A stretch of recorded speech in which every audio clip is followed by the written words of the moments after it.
March 24th, 1972. California. Employees of United California Bank open the vault doors and freeze in horror. The safe deposit boxes have been broken into money, jewelry, and concrete debris are scattered across the floor. The robbers made off with $9 million. In today's money, that's more than $60 million. It was the biggest bank robbery in U.S. history.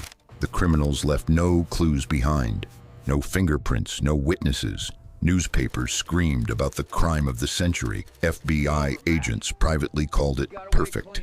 They were sure that the money was gone forever. Today, you'll find out how the most brilliant gang of robbers in America made the dumbest mistake in the history of criminal investigation. The clue that doomed them wasn't hidden in a safe. It was hidden in a dishwasher.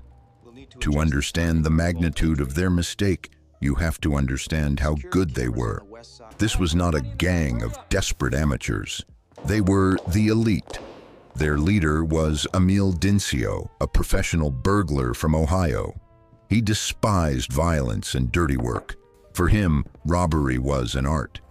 Together with his family and closest associates, he created a veritable criminal corporation. Their trademark was robbing banks on weekends. They were surgeons, not butchers. In early 1972, Dinsio learned of an easy target, a United California Bank branch in the town of Laguna Niguel. The town was quiet, and the vault was rumored to be stuffed with mafia money and, according to some reports, President Nixon's own illegal campaign funds. It was a jackpot. The plan was flawless. 7 members of the gang flew to California under assumed names. They rented a cozy condominium with an ocean view. For several weeks, they conducted surveillance, studied patrol schedules, security systems, and most importantly, the construction of the bank's roof. They discovered a weak spot. The vault was made of reinforced concrete, but the roof above it was relatively thin. The plan was set. They would not enter through the door, but would make a hole directly above it. On the night of Friday, March 24th, they got to work. They neutralized the alarm system on the roof by injecting polyurethane foam into the sensors. Then, using powerful drills and dynamite, they began methodically digging their way to the money. It was loud, hard work, but the bank was in a secluded location, and the sound of the night surf masked the noise of their work. Once they had made a hole, they climbed inside. In 2 days, they broke into almost 500 safe deposit boxes.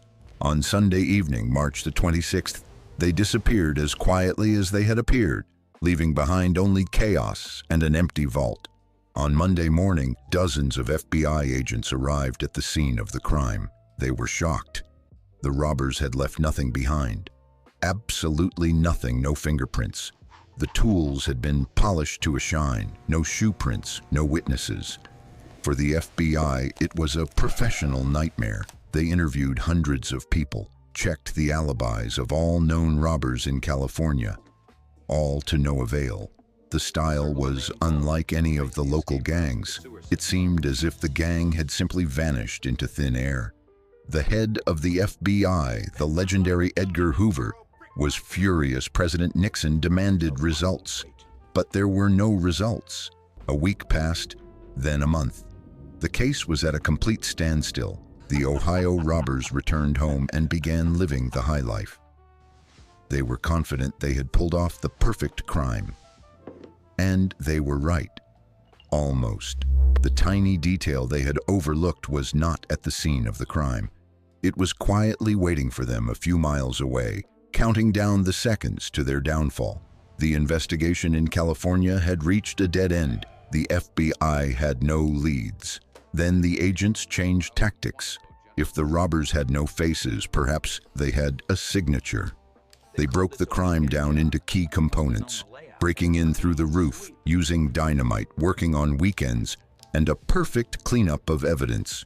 It was a unique signature. A request was sent to all FBI offices across the country. Look for unsolved cases with the same handwriting. Days passed.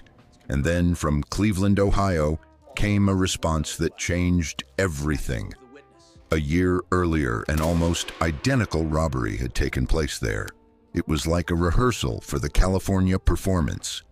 The Ohio case had never been solved, but local agents had a prime suspect, a professional burglar named Amil Dinsio. For the first time in the investigation, the ghost gang had a potential name. A hypothesis was formulated, but how to find their hideout among thousands of houses? The agents understood that they were dealing with professionals who had probably rented accommodation a month in advance to create a window of silence for themselves. They had to beat the clock. And then the analysts applied a method that was considered science fiction at the time. They compiled a list of all short-term rental properties in the Laguna Niguel area and requested resource consumption data from utility companies. They were looking for an apartment whose pulse had changed sharply and strangely immediately after the weekend when the robbery took place. In most apartments, the consumption pattern was normal, but one address stood out. In this condominium, consumption was active until the weekend, and then, starting on Sunday, March the 26th, it did not drop to zero, but shifted to a strange, monotonous, cyclical pattern. This was the anomaly they were looking for. When the agents entered the apartment, they were disappointed. It was perfectly clean, not a speck of dust, not a hair. The agent was about to leave when he suddenly froze. He heard a quiet, barely audible sound coming from the kitchen. The sound was strange.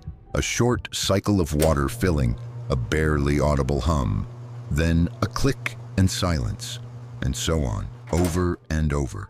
He walked over to the dishwasher and pulled the handle. The door creaked open. The musty smell of stagnant water hit his nose.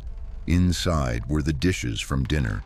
The burglars had indeed started it up to destroy the evidence. But they hadn't taken one thing into account. The dishwasher was faulty.